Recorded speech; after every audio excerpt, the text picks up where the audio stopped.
Teenagers and hair loss, shedding, thinning, alopecia, causes, and what to do next. With that and more, ladies and gentlemen, you are connected to the Hairwire, the place where you, my friends, get hair smart.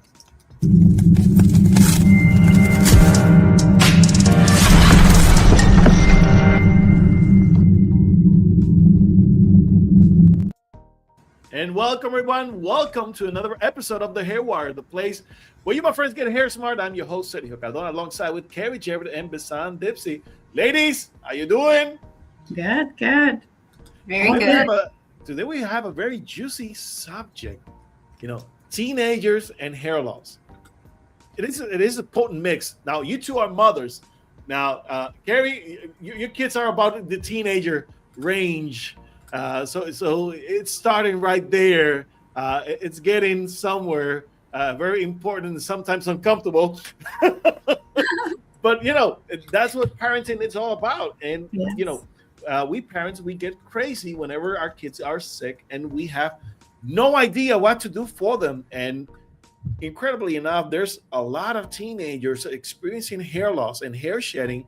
And that, my friends, it's very, very troubling, and we're very worried about it. What you guys are thinking about this? I have been seeing an increase, an influx, we may, of teenagers at my doorsteps in the clinic, and I have seen that growing for the last few decades, and it's scary, it's alarming. What do you guys think about this? So, Sorry. you want to start? It's been happening for me for a while, especially when social media started becoming really popular is when I noticed a huge increase in it, and kids with anxiety and stress. And me with having a background in marketing, particularly online, and of course in the salon as a master hairstylist, and now as a trichologist, I have seen this for a while now, and I'm glad it's coming to the surface, because for a while I think I felt people were thinking I was crazy when I was saying this, but I'm like, no, this is a legit thing, and common as young as like 8, 9, 10, 11 even coming into my chair with significant hair loss, and it's a concern, a very big concern. Yeah. Yes, it is. Biz, how about you? What you seeing on your neck of the woods? Yes, actually, that is correct. And I think like the rise of this teenage hair loss and even children hair loss. I did have, if you remember last year, I had a girl, she was 3 years old with alopecia areata, full-blown alopecia areata, because of toxins in her food. So I think I will contribute that to the food system as well, because the teenagers, their growing bodies, they need the raw materials to make their body healthy and to synthesize the hormones and to be resilient. Their liver should be resilient to overcome all these changes that they're going through. But unfortunately, I will attribute it 50% to the food system in a way, because our soil is depleted from any nutrients. We don't eat actual food, we eat fake food, especially when we, like these teenagers goes like in food, lunches at school.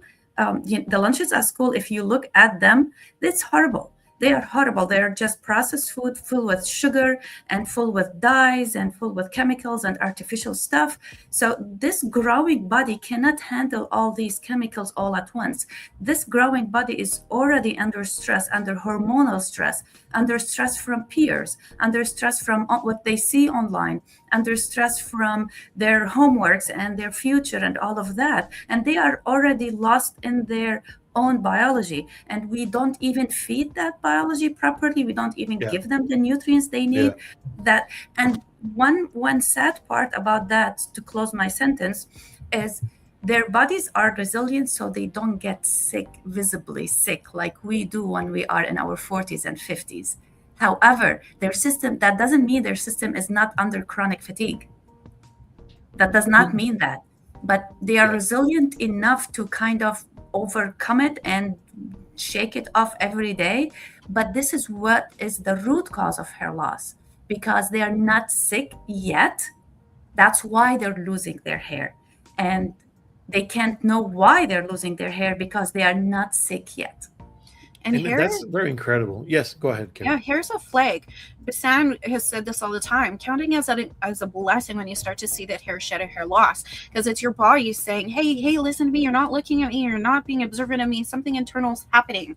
And it's a flag to let you know something bigger is happening on the inside, whether it be mental health or physical health or emotional health. All of it is connected, and it's just like a sign for you to stop, pause, and reset and see what's going on and where the hiccups come before it gets worse.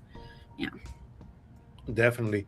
Now, I want to break this down because we understand that there's a lot of things happening with our teenagers at this age in particular. Not their proper age, but where in history we are located right now. And unfortunately, there's a lot of things that are driving our kids' hormones out of whack. We understand that teenagers and when they are young, the hormones are going crazy and they're shifting left and right. But we are seeing some very scary stuff when it comes to hormones with children, because what is driving those hormonal changes, those hormonal shiftings so mad, like incredibly mad. And we're seeing little girls experiencing their mens for the first time, at ages like 7, 9. Yes. It's incredible. It's incredible. We are seeing late puberty also being in the mix, and acne is going rampantly crazy, and sometimes we do not know why. And along with it, we are also seeing a lot of hair loss. Now, we know parents that little kids are very hard on the food. It's very hard to have them eat properly. Now, how about our teenagers? How's that going? So I want to start our discussion here about food and teenagers, because some of these things that we're seeing is high concentrations of processed sugars in their diets.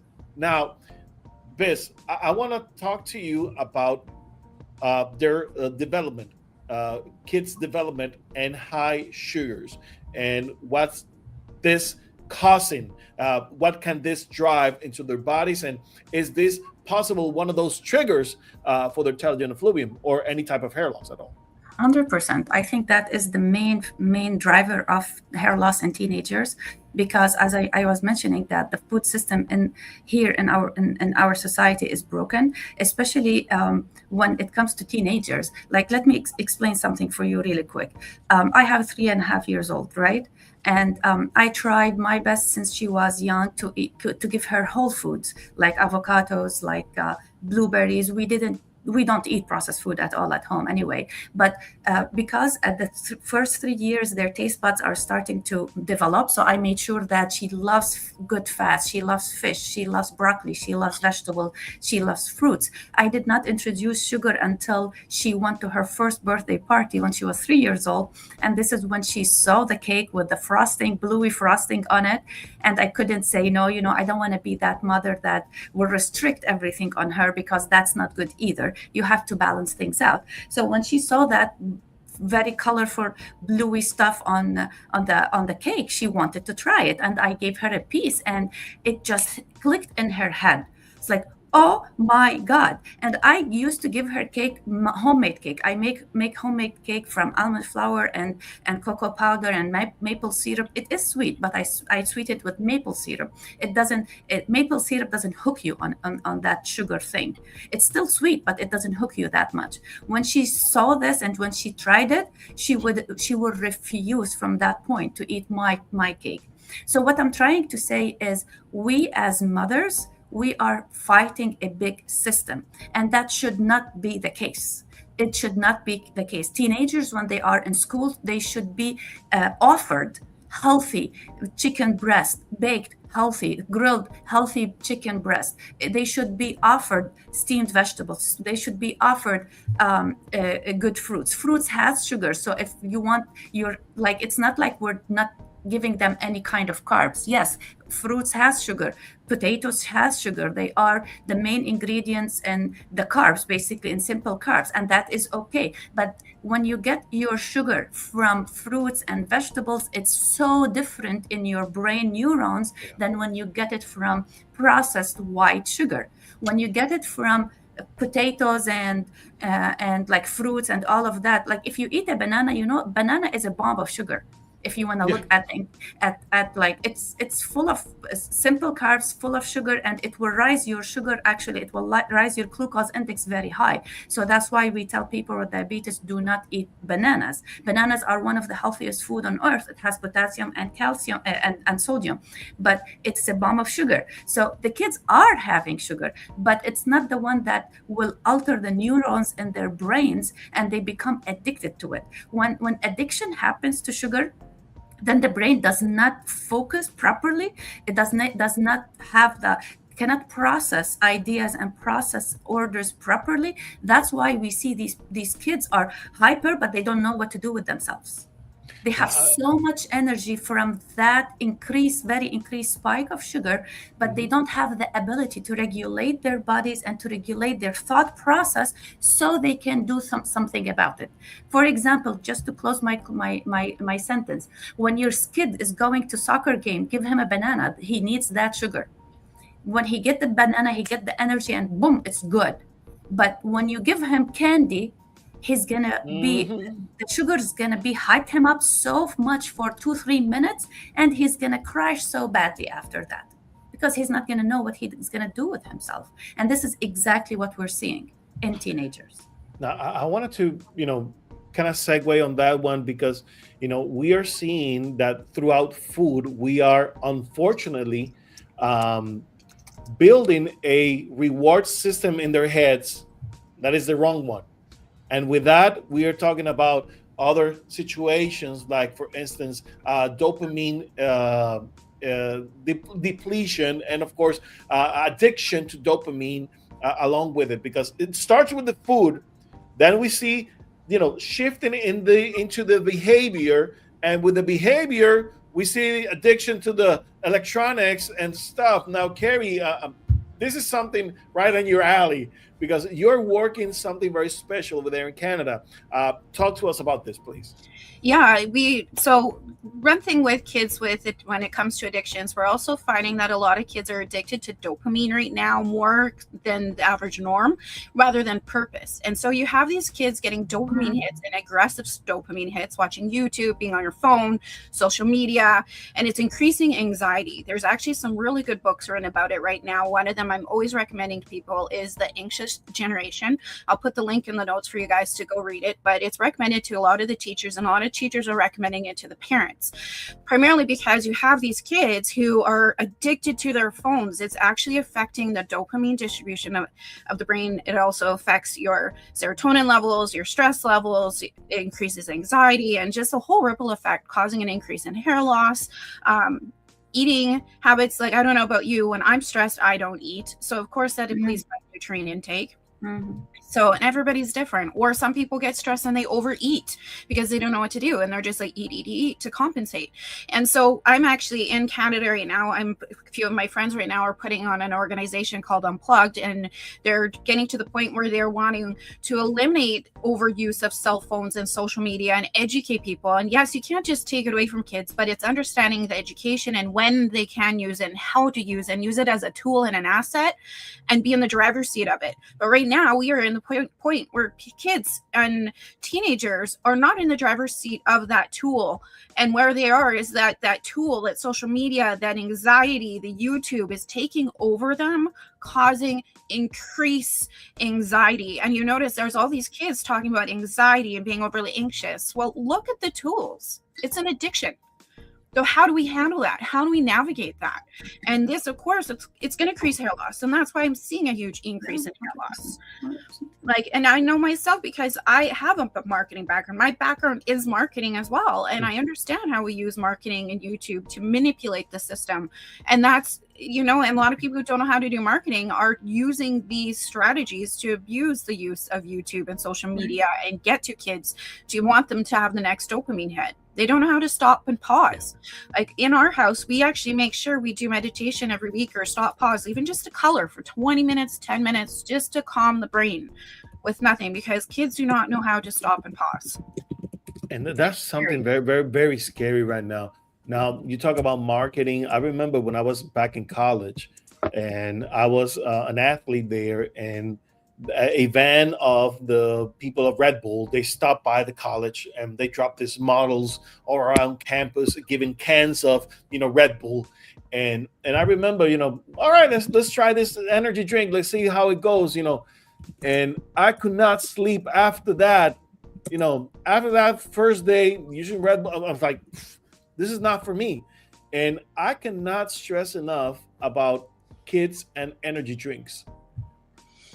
It's crazy. It's crazy. Caffeine. The amount of caffeine that they're rushing into the bodies, and the sugars on it. I mean, it's a bomb for the worst. And we are seeing so many things in terms of social behavior with our teenagers that are so wrong. And parents, we need to take charge of it. Unfortunately, today's parenting techniques has gone either too soft for this group of people, group of age of teenagers, because in my age, my mom, my pops, they will slap the heck out of me, if I misbehave or anything like that. I'm not talking, about that, but somewhere in between the line we have lost, Yeah. we need to. Yeah, this gentle parenting thing. Yeah, no. This is. I mean, I've seen that with my nieces, and Yeah. like, This. please, Yeah. come on. But you know, I think this gentle parenting went a bit far. A little. Yeah, but you know That's what? the problem. It has went too far, because I Oh. understand. When you study the psychology of it, it makes sense, right? Yeah. And for some kids, they need to be taught. They need, you can talk to them. Some other kids, a good You don't want to be Sergio's kid. No, you know what? You know what I'm talking about, Yeah, I But, know. setting an you have to be tougher on kids. Yeah. Yeah, it's setting an example, setting discipline, explaining why you need to do things. Well, yes. crossing the line. Yeah. And there is a way of doing gentle parenting, and there's a way of being like a stringent disciplinary too. There's a place for both, and understand balance, right? And knowing, but you also have to explain why things happen and why you shouldn't do that. And there's a lot of people just like learning. The amount of people I know learning life from YouTube. Yeah, and that's wrong. I mean, sometimes for parenting, the idea you have multiple kids, and each kid is so different. You have to be tough for one kid, and you have to be soft on the other one. So it's a very individual thing. So when you're parenting, so you need to correct your techniques as a parent, because unfortunately, all of those things are driving our kids to a very unhealthy state, not only to their bodies but to their minds. And all of those situations combined, and people are wondering, well, we're talking about behavior and all those things, how this connect with hair loss. Well, very simple. Whenever your gut is out of whack, you're not getting the nutrients right, so there's no way that you're going to be producing the right quality of hair. So if the nervous system is out of whack, then you're going to be pumping so much bad sebum, low quality, high pH sebum, that is going to be corroding the follicle, the insides of the follicle, and is going to be shedding all over the place. Not to mention that we can see a tremendous amount of sebum on the scalp, dandruff situations, autoimmune disorders that can be driven because of all of this mixture. And no wonder why our kids are losing their hair. Yeah. And I want to touch base too, because we're still talking about the social media and stuff. I find, and on the devices and proper or eating healthy. One thing too, is when you're constantly on social media or on your device all the time, and you're also not eating healthy, and you're using drinks like Red Bull or any of the energy drinks to boost your energy with a hard crash, when that's going to cause a lot of health issues, period. And then you're wondering why you're losing hair. Well, first off, you're not going out to get quality exercise. You're not outside getting fresh air and getting quality vitamin D.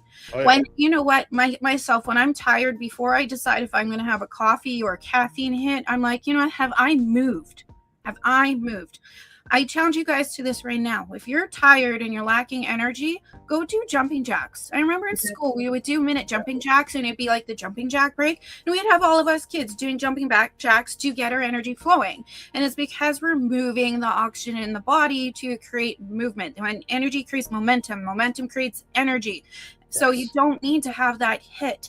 And what happens with hair loss when we're as trichologists, if you're depleted if you're exhausted, you're having poor sleep, it's going to have an effect on your hormones. If you're having poor quality food, it's going to have an effect on your hormones. Yes. I'm big, huge awareness on hormones right now because I'm perimenopause and my daughter's coming into puberty. I want to make sure I'm catering to both of us to know that we need quality sleep. We need to have joy. We need to have hydration. We need to have good food. And if we don't have any of those, that's when we lead into our crutch. And our crutch is those dopamine fixes of being on having candy or watching social media or being on our phone scrolling. And I'm not going to lie, I do scroll, but I'm in the know when to turn it off. I don't go on it for hours and leave my kids. My kids actually have to earn time to go onto their devices, and I know what they're going on. And you know, the more time they get is when they do things like exercise and go outside. And it's funny, my kids now, they're at this point where if they're outside and they have their social device, they're outside playing, I can't get them in now. Like, I'm like, what? That's awesome. Come on, we got to go in. It's minus 32 right now. You can't be outside anymore. It's dangerous. Get inside. That's wonderful. Outside. It's crazy. Wonderful. Yeah. That's crazy. I mean, having kids on the outside at that cold, only Canada, only Canadians do that.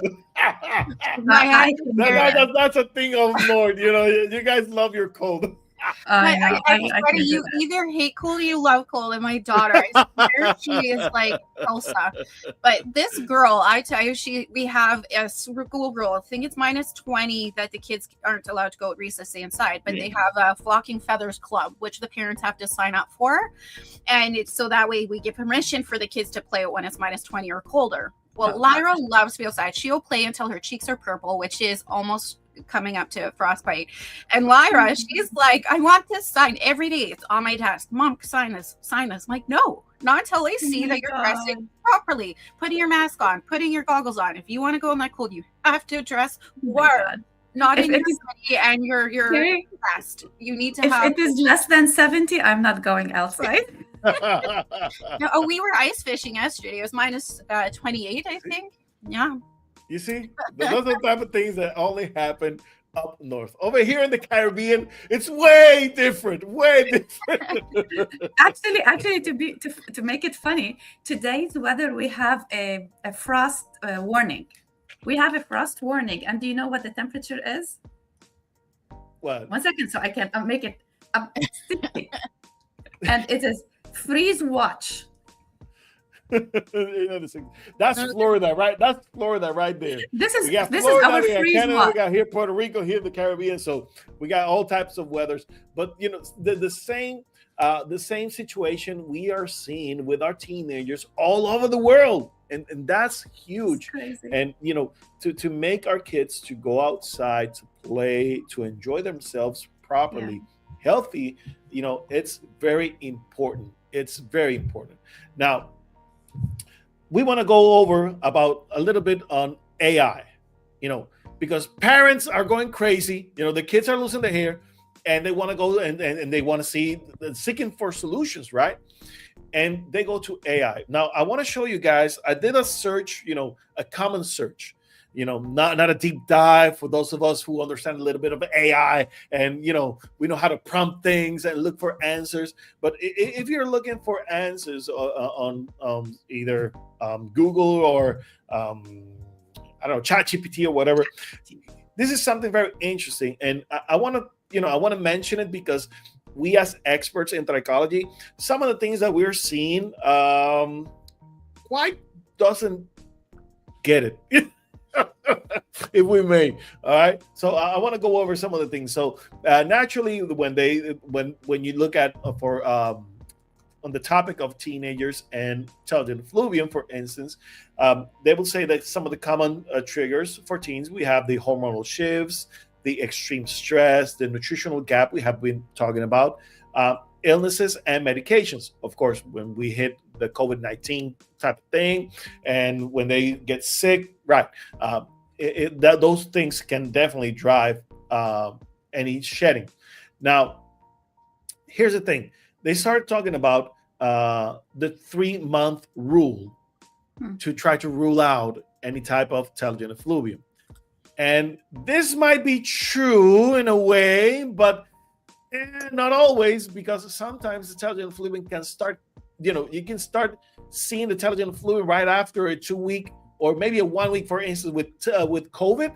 We saw people hit with COVID, and about a week and a half, they started shedding. So we sometimes exactly. Yeah. Sometimes you start seeing the shedding a lot quicker. So they're talking about, you have the trigger, you have a delay. It takes about 3 months, and after those 3 months, you have the shedding for about 3 to 6 months, which is usually your normal Telogen Effluvium. But with teenagers, we have to take in mind, that the metabolism goes a lot quicker than ours. For us in the 40s and the 50s, that metabolism does not move, that fast. So with teenagers, things can hit, quicker.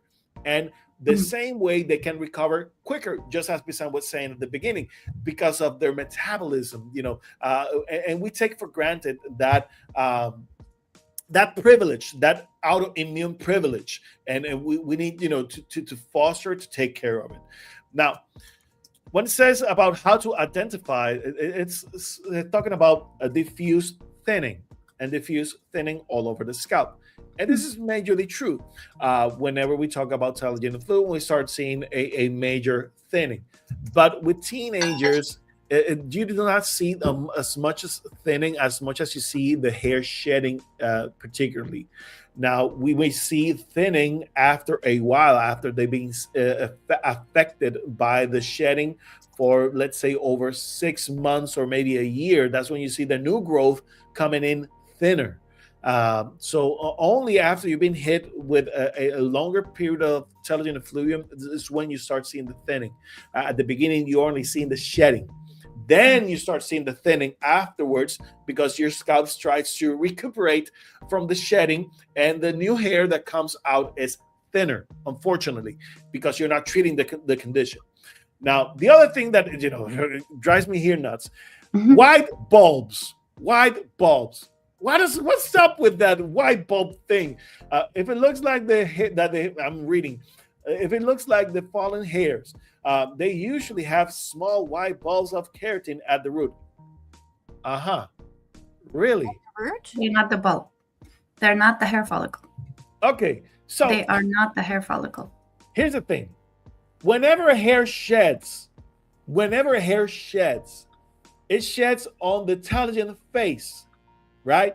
So when the hair is telogen, naturally you might see that the hair bulb at the end, the root, is actually colorless. So it looks kind of white sometimes, but not necessarily, because if the hair sheds on the anagen face, you will see the whole bulb. You will see the shed, the sheath. Sorry, the sheath, the inner sheath and the outer sheath. You will see the root sheath. With it, that's the gelatin type of thing that we see on the hair.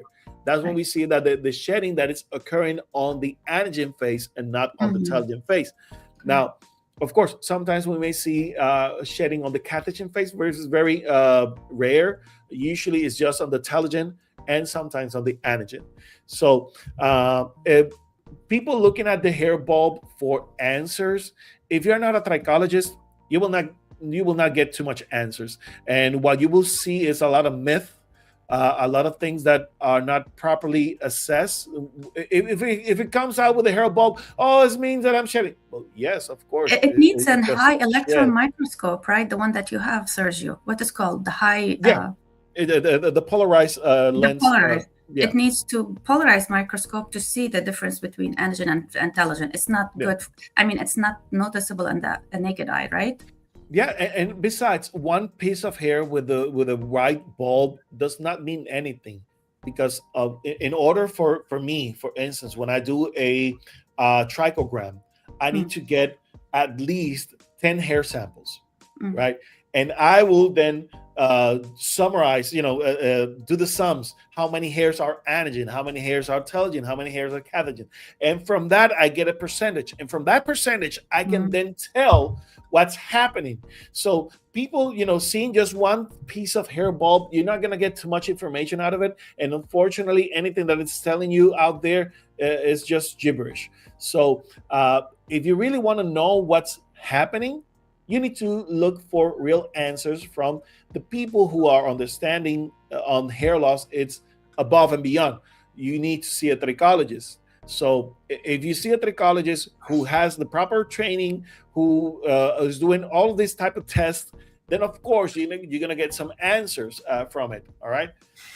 And the other thing that I'm hearing, the other thing that I'm seeing is about to do a pull test.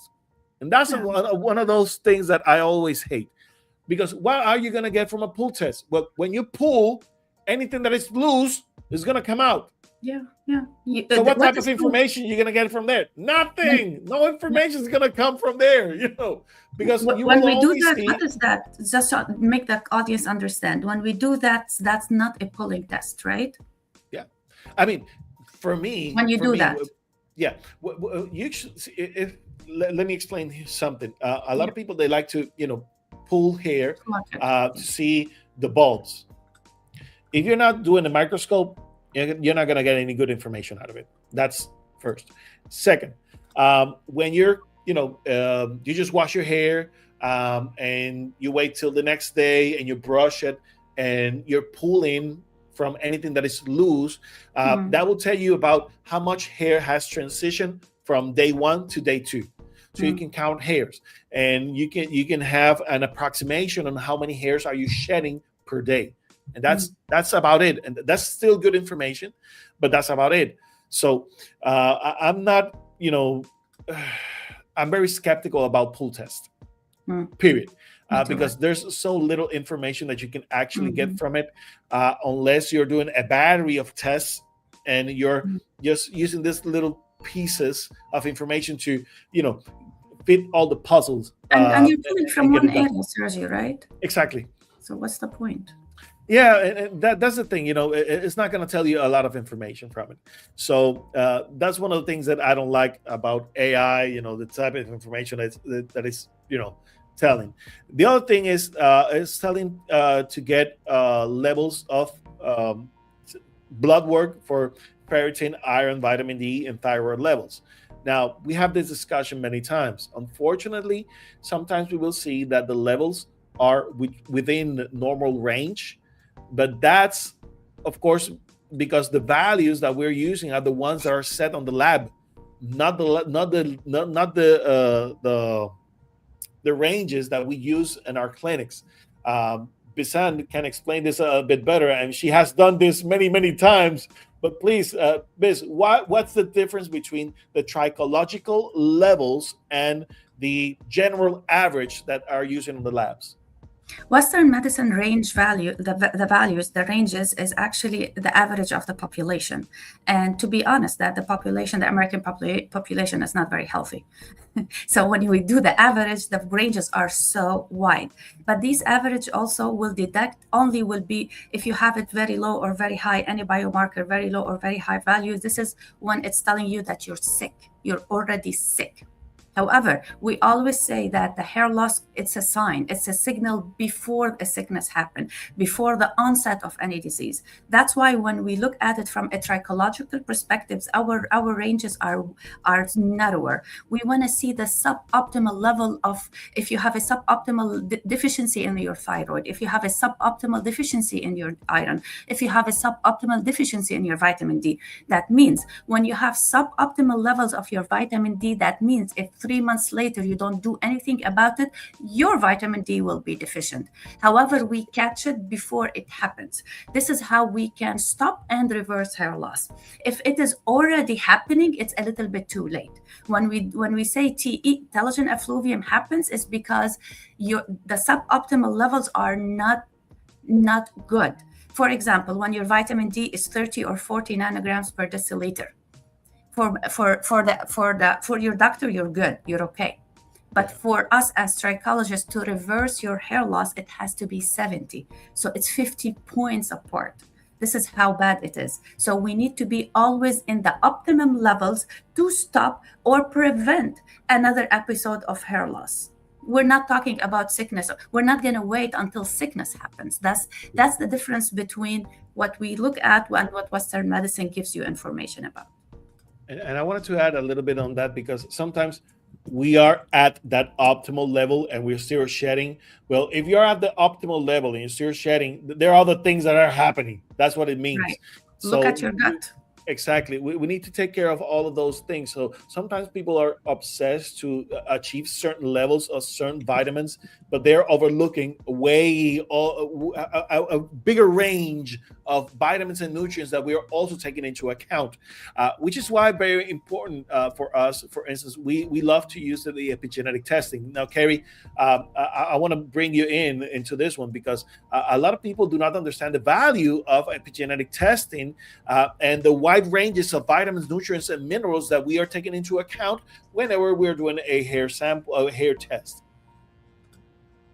Yeah. So say that again. How we use epigenetic testing as a way to understand about the different nutrients that we are missing. That not only because, for instance, the AI says only about ferritin, vitamin D, and thyroid. Those are only 3 levels. And when we do epigenetic testing, we have a huge range of levels that we take into account. Yeah, when we do epigenetic testing, we're pulling the hair out the occipital and we're getting test results for everything from minerals, vitamins, contaminations, amino acids, fatty acids, all of that. And so as a trichologist, we really hyper-focus, me particularly, I hyper-focus on amino acids and fatty acids, and primarily because hair is protein and we need to understand the protein synthesis of the hair and what's going on and what's going on. And then as well, too, a lot of us who are certified clinical grade trichologists like ourselves, we also have the ability to also cross-reference with blood work if you do have it. Mm-hmm. Because a lot of times when we do blood work, it's very particular. You can't scan everything unless you get that request. And depending where you are, there's some places that will not offer particular results for us. For example, vitamin D, or sometimes they don't check ferritin. And ferritin's critical when you have iron for hair production. And as trichologists, we know how to read it as trichologists and to give you recommendations based on trichology versus specifically just as a general rule. And so with epigenetic testing, it's more of we're able to see more and get real results. And a lot of times too, depending on where you are, blood work sometimes takes up to 2 weeks, or sometimes you have to get the PDF, so you're already a couple weeks behind. With the epigenetic testing, it's in real time and we can cross-reference too, and also to kind of we start to be detectives and get a pattern on how things are working. So now that you mentioned about being detective, because sometimes we see a lot of people, they go crazy about trying to find the one trigger. Ladies and gentlemen, for your information, there's no thing as one trigger. You have like 20 triggers at the same time. And whenever we are treating someone with hair shedding, hair loss, in order to achieve balance, we need to address each and every one of those little fires, and we need to put all of them out in order to achieve balance. Now, once we have achieved balance and the hair shedding has stopped, if we are preparing for future events, then it will be a lot easier to find that 1 or 2 triggers because everything is under balance, and because it's balanced properly, we can detect a lot easier the next shedding event. But if you're having a huge shedding event, you want to tackle each and every one of those little factors, little triggers, because sometimes, and I see this a lot, hair loss does not come in singles. It comes in threes and fours and five situations that are happening simultaneously, which are leading to the hair loss situation. So parents, if you're going crazy about this, I understand you. I understand you perfectly. You need to seek the solution from an expert, and you need to visit a trichonologist. If you cannot find someone near your area, we are offering the Hair Wire. We're offering consultations online from our friend Kerry Jarrett in Canada, Bisan Dipsy in Florida, and myself here in Puerto Rico. So whatever you are in the world, we can help you. We can help you. Just reach out to us. Go visit thehairwire.com, and definitely we can make sure that you get the right help whatever you are. Now, Kerry, I want to talk a little bit about treatments before we go. We're only a few minutes away, but what are some of the most common things that we can use or that we can do to at least get a proper hygiene on the scalp and get things, kind of into normal? It's not going to resolve everything, but at least something that we can start doing. From home, absolutely. Yeah. From home, focusing on quality sleep. Yes. Watching what you eat. Making sure that you're having quality food and not just relying on high sugar, high processed foods or those energy drinks for energy. As soon as you start balancing those hormones, particularly when we are going through puberty and hormone changes or on birth controls, it's going to make a huge difference. It's the best thing that you can do to prevent hair loss is balance your stress levels. I can't stress that enough, no pun intended, but we really want to focus that, and the discipline to be in the driver's seat of your own habits. For example, social media or on your phones, you be in the driver's seat. Don't let it control you. You realize, oh, I've been on here for 2 hours. That's crazy. Maybe I want to do something healthier for me, because in turn, that is going to make a difference on your hair health. Definitely. Another thing, I like to recommend sometimes you can wash your hair a bit more frequent. If you're experiencing shedding, wash your hair a little bit more frequent. If you're only washing your hair twice a week, try 3 or 4 times a week. Maybe every day if it works for you. Now, when you are as cold as Kerry is doing right now over there in Canada, you might not want to wash your hair every day, of course. Hey, there's tricks around it. But of course, if you're here in the Caribbean, washing your hair every day is not going to be an issue with the cold, because there is no cold over here. But there's situations, of course, and washing your hair more frequent or using a stronger shampoo with a stronger conditioner to rebalance the equation can really help you at least get that pH level under control. It's not going to change what your scalp is producing, but at least it's going to be removing any excess of whatever your scalp is producing. Okay. And that's the key right now. So you want to make sure that the pH level on your scalp is at least getting back to normal, and you may control the production of sebum from your scalp, the good quality of sebum, by adding more fatty acids to your diet. For instance, flaxseed oil, olive oil are essentials. Those are the type of oils that can really help you regenerate the quality of sebum that your scalp is producing. Because sometimes you hear us talk a lot about sebum, and it's not about the amount of sebum, but the quality of sebum. Because we see a lot of people with very dry scalp and the pH level almost to 7, which is crazy. Our scalp is supposed to be at 4.5 to 4.7. That's it. And anything above that, it's way too alkaline for our scalp. So in order to change that, we need to change the production of the sebum, and the dieting definitely goes a long way. Now, I think that's it, Kerry. I think that's it. Bisan couldn't be with us to the end. So, Biz, we love you, and thank you for your time. Kerry, anything you want to add before we go? No, that's great. Just if you have more questions, please go check out thehairwire.com. We have all the information there. And then if you have any further questions beyond what we're able to answer on that website, make sure you reach out to all of us. We are here to help you. We're here for you. Okay? Definitely. Well, we'll see you next time. Till then, God bless you all. Bye-bye.